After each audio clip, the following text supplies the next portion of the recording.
ভালে প্ৰগ্ৰেছটো গোটেইটো আৰু তেওঁলোকে আজি কনচালটেণ্ট আৰু যিখিনি ইয়াত কাম কৰি আছে তেওঁলোকে কৈছে মানে 2 মাহৰ ভিতৰত হেণ্ডঅভাৰ কৰিব পৰা যাব মানে ছেপ্টেম্বৰ লাষ্ট ফালে হেণ্ডঅভাৰ কৰিব পৰা যাব অলৰেডি আমাৰ চৰকাৰৰ তৰফৰ পৰা ইয়াৰ কাৰণে প্ৰিন্সিপাল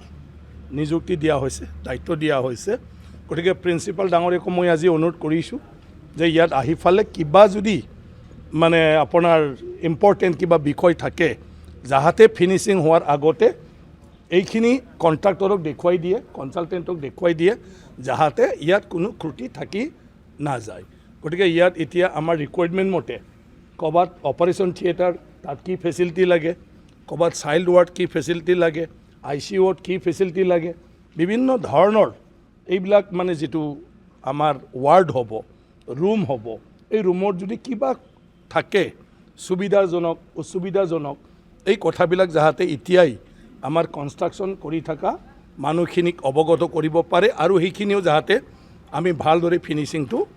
কৰিব পাৰোঁ সেইকাৰণে এতিয়া ইঞ্জিনিয়াৰো থাকিব লাগে আমাৰ মেডিকেল কলেজৰ পৰাও থাকিব লাগে আৰু আমাৰ কনচালটেণ্ট আৰু যি কনষ্ট্ৰাকশ্যনৰ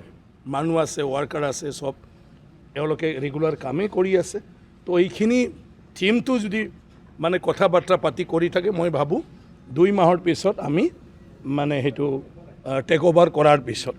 আমি সেইটো ইউজ কৰাৰ কাৰণে ব্যৱস্থাটো লৈ যাব পাৰিম লাহে লাহে গতিকে মই ভাবোঁ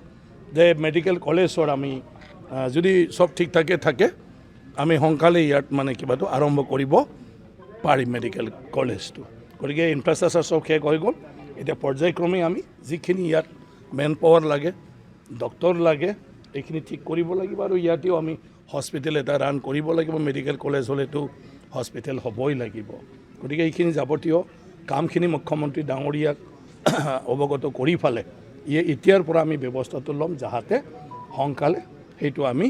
মানে কি কয় অপেন কৰিব পাৰোঁ গতিকে মুখ্যমন্ত্ৰী ডাঙৰীয়াও মাজত হয়তো আহিলে তেখেতো ভিজিট কৰিব গতিকে যি এটা উদ্দেশ্যৰে এই মেডিকেল কলেজখন বনাইছে অতি শীঘ্ৰে এইটো ৰাইজৰ সেৱাৰ কাৰণে